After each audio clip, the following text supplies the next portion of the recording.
যে আম্মু তো খ্যাট খ্যাট খ্যাট খ্যাট করে কেন।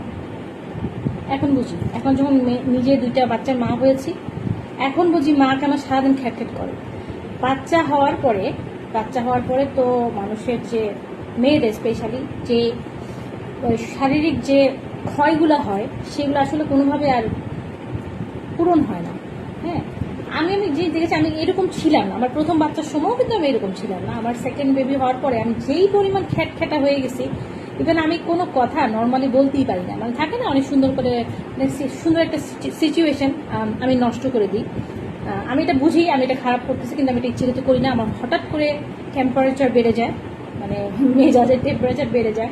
আমি আপনাদের সাথে ভিডিওটা তৈরি করছি, এখনও কিন্তু আমি অনেক কাজ করে সব রাখছি। বাচ্চাদের সকালে টিফিনের জন্য স্যান্ডউইচ করে রাখছি, কারণ এগুলো সকালে উঠে করা পৃথিবীর সবচেয়ে কষ্টের কাজ কি জানেন? সকালে ঘুম থেকে উঠে নাস্তা তৈরি করা আমার কাছে মনে হয় পৃথিবীর সবচেয়ে কঠিন কাজ। তার মধ্যে হচ্ছে যদি ছোট ছোট বাচ্চা থাকে এদের টিফিন তৈরি করা।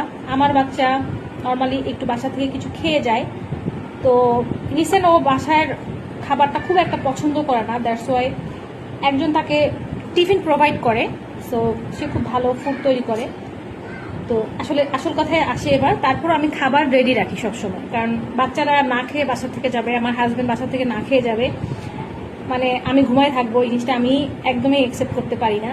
তো আমি এই জন্য খাবার তৈরি করে রাখি।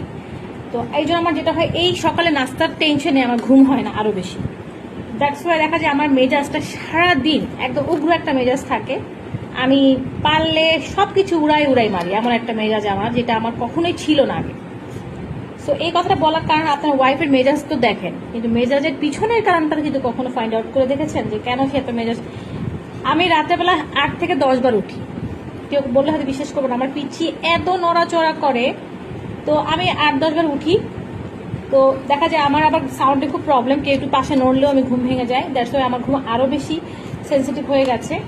তো আমি মনে করি আপনারা যারা ঘুমাতে পারেন, অ্যাটলিস্ট সাউন্ড হলেও ঘুমাতে পারেন, তারা হচ্ছেন পৃথিবীর সবচেয়ে লাকি মানুষ। আপনার বাচ্চা যদি ঠিক মতো ঘুমায় আর ঠিক মতো খায়, তাহলে বাচ্চা পালার 99% কষ্ট কম। আমার পিচ্চিটা একদমই খায় না, আমার পিচ্চিটা ঘুমায়ও না, এই জন্য সারাদিন সে খুবই বিরক্ত করে। তো যে বাচ্চাটার স্বাস্থ্যটা তো ভালো ছিল, সেই স্বাস্থ্যটা নষ্ট হয়ে গেছে। এই কথাটা বলার একটা রিজন একটাই, যে মায়েদের মেজাজ কেন গরম থাকে। জাস্ট মায়ের সাথে বাচ্চাটাকে সাথে 1 দিন 2 দিন বা 1 সপ্তাহ পেলে দেখেন কেন তার মেজাজটা গরম থাকে। তো সবসময় আসলে কিছু হেল্প করতে না পারলে একটু মিষ্টি কথা বলেও কিন্তু সম্পর্ক সুন্দর রাখা যায়। তো আমরা নারীরা সুন্দর করে মিষ্টি করে কথা বলতে পারবো না, এটা আমার তো ন্যাচারই নাই মিষ্টি কথা বলার। সো আমি সবসময় এরকম রুড বিহেভ করি সবার সাথে। আমি জানি এটা খারাপ, বাট সামহাও আমি এটা থেকে বের হয়ে আসতে পারতেছি না। এই তো এটাই বলতে চাচ্ছিলাম।